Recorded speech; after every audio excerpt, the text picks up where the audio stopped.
In the 18th century, a boy named Marcel lived in the city of Rio de Janeiro, Brazil. He always wanted to go and see the world, maybe on a military ship with hundreds of cannons to fight the pirates. But his parents told him that he should stay in school and when he grew up become a respectable doctor, like his dad. One night, like many other nights, he climbed out of his bedroom window and went for a stroll on the docks, where he could look at ships and fantasize about going away. A 3-mast ship painted in black stood at harbor. He walked down the pier and watched the boat for a while. No one was around, and a few planks connected the ship to the pier. He couldn't contain his curiosity and walked on the deck. He still saw no one. He had been on the ships before, but what he really wanted to see were the large powerful cannons, and they were below the deck. Through a small door he walked down some stairs to the belly of the ship. Didn't find any cannons, but saw a lot of barrels, wine, water, food. He hadn't snuck in the ship to review the kitchen menu. It was getting late, and suddenly it seemed like a very bad idea to be on this ship. He wanted to go back, but someone slammed the door shut. He rushed upstairs to open the door, but slipped on some oil and fell, hitting his head on the floor. The blow knocked him unconscious and everything went dark. The next day, warmth of the sunlight on his face, which crept in through a small window, woke him up. He sat up and rubbed the bump on his head. Still dizzy, didn't realize where he was for a minute. Then the events of last night flashed in front of his eyes, and he shot up on his feet. The ship was moving slightly to the left and right. He rushed to the window and saw that they were on the ocean, and land was not in sight. His dream had come true. He was at the sea. But what about his school? He had an exam today. What about his parents? Before he figured that out, he heard some voices from above deck and hid behind a barrel. 2 men came into the storage to take a barrel of water on the deck. Marcel heard them talking about a Spanish ship carrying silver back to Spain. If winds are favorable, we can catch up with them in a week, one of them said. If we get our hands on that silver, we are set for life, a life of women, booze, and feasts, the others said, and they left the storage room. Marcel's mouth was dry as a rock. He was on a pirate ship. Of all ships in the harbor, he had managed to get on a pirate ship. He couldn't let them find him. They would feed him to the sharks or sell him into the slavery. Those were some of the stories he had heard about the pirates in his hometown anyway. For the next few days he remained behind the barrels, ate from their food and drank from their water, and prayed to God that a military ship might capture this vessel and save him. One day he had fallen asleep and rolled on the ground out of his hiding place. He woke up when a sailor had grabbed his ankle and dragged him on the floor. Scared, he tried to fight him off, but he took Marcel from his neck and brought him to the captain. "What are you doing here?" Captain asked. Marcel explained what had happened. "I believe you," Captain said after a minute. "That's why I don't throw you into the sea, but you get 20 lashes. Go get my whip," Captain said to the sailor. He let go of Marcel and disappeared into a cabin. Marcel ran toward the mainsail and climbed from the ropes. The captain didn't try to stop him, watched him until he went all the way up, then yelled, "When you're ready to receive the 20 lashes, come back down." Marcel, who didn't want to introduce his back to the captain's whip, stayed where he was. Eventually night approached and he was still hugging the mast. He was hungry and cold, but couldn't accept the whip. After an hour, he saw a thick fog approaching the ship and pretty soon engulfed it. He heard the sailors complain they had gone off their path in the storm that happened yesterday. Then something moved in the fog. He saw tall and thin shadows coming from the sea and creeping toward the ship, about half a dozen of them. He narrowed his eyes to figure out what they were, but couldn't. After a minute, everyone down on the ship was screaming and firing their muskets, but soon silence prevailed, and the shadows left the vessel. The fog gradually cleared, and Marcel waited to see someone on the deck move, but the ship remained quiet. When the sun came up, he climbed down the mast and searched the boat. No one was there. The sailors and captain, everyone was gone. He found some cold meat and bread on the captain's desk and devoured it. It had been 24 hours since his last meal, and not knowing what to do, he just sat there. A couple of days later, an island came into view. He didn't know how to anchor the ship and watched it hit the rocks not far from the shore. He threw some food and a bottle of water into a bag, then lowered one of the small boats attached to the side of the ship into the sea and rowed to the shore. Hoping he could find a town nearby, he walked down the beach. After a while, he saw a woman picking shells from the sands. He ran to her.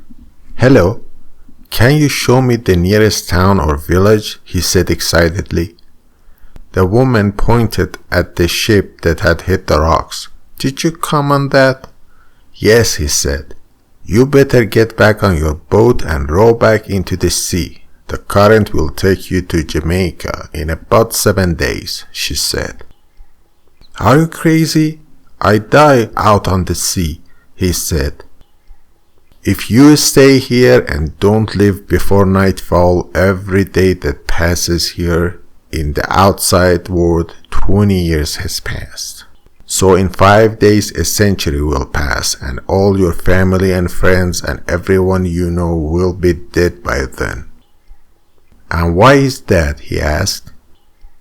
She pointed to a mountain that towered over the island and said, "Because there is a big diamond on that mountain the size of your fist, and the island is cursed for it." "I don't want the diamond. I just want to go home," he said. "Then go back on your boat and leave while you can," she said. "How do you know all of this?" he asked. "Because I cursed this island. Did you see the shadows in the fog?" she answered. "Yes," he said. "I sent those too, to get rid of those pirates." She picked up another shell. When she mentioned the shadows, Marcel, terrified, ran from her. How did she know about the shadows? Is she really a witch or just crazy? He ran until he didn't see her anymore. There was no way she was telling the truth, he thought. I should climb on that mountain, and from up there I can see where a village or a town is. Then I can go home. Climbing the mountain was more difficult than he thought, and it took him 3 days until he got on the summit. He looked around. It was a relatively small island, and he could see the coastline from all directions, but didn't see any human settlements. Lush vegetation covered much of the island, and its sandy beaches sparkled under the red rays of the setting sun. As far as he could tell, he was alone on this island, except for the woman on the beach. He had to find a place to spend the night. It would get very cold up here. He looked around and saw a small cave tucked between a few rocks. Even though the sun had set, the cave wasn't dark. Something was illuminating it. Cautiously he stepped inside, worried that it might be a wild animal lair, but there were no animals there. Instead, he found a diamond larger than his fist, stuck in a rock in the middle of the cave, and the most beautiful white and gold light was coming out of it. Mesmerized, he touched it. It was warm. He had never seen jewelry like this, and he was sure no one else had either. A diamond this size with all that light seeping out of it was worth a fortune. He could buy his own ship and go sail around the world. Marcel grabbed it and pulled. The diamond was resisting. He put more muscle into it. He thought he heard a woman scream but didn't pay attention, and took out the diamond and put it into his bag. Even from inside the bag it was lighting the place. Marcel spent the night in the cave and the next day climbed down the mountain. Going down was easier, and 2 days later he was on the beach where he had left his boat. He saw the woman standing in the water, the waves washing her calves. "If you give back the diamond, I will lift the curse from you. You can go back to your time and see your parents," she said. "No, it's mine. I walked all the way up that mountain to get it, and I'm going to sell it and buy myself a big ship," he said. "What about your family? Do you want to see them again?" she asked. "Stop wasting my time. There is no curse," he said, and pushed the boat into the water. The woman didn't say anything anymore and watched him row away. Just as she had said, it took him a week before a ship coming from Jamaica and heading for Brazil picked him up. The clothes of sailors seemed strange to him. He hadn't seen clothes like that before, and the way they spoke was slightly different than how he did. "Which date is today?" he asked.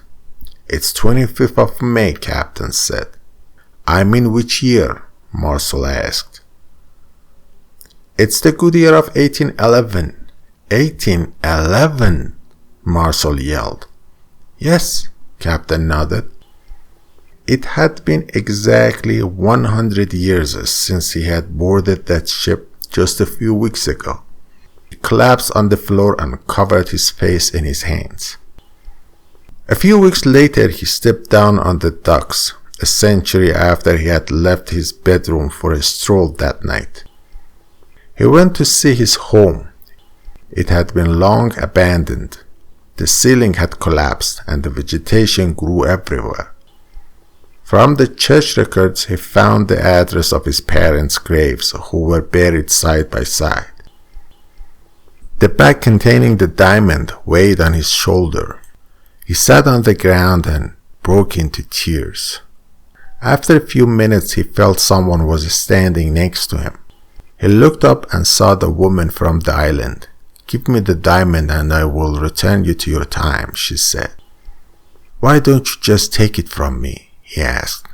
"I can't. You have to give it to me," she answered. "Why didn't you kill me with those shadows?"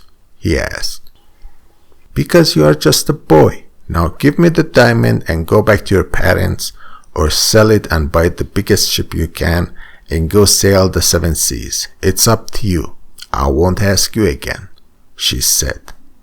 Marcel looked at the ships in the harbor and looked at his parents' graves, and then gave her the bag. She took it, smiled, and put her hand on his eyes. When she lifted her hand, Marcel was standing in front of his house. He looked through the kitchen window and saw his mother baking a large piece of bread. Its delicious scent wafted outside and filled his nostrils. He turned around to see the woman from the island, but she was gone.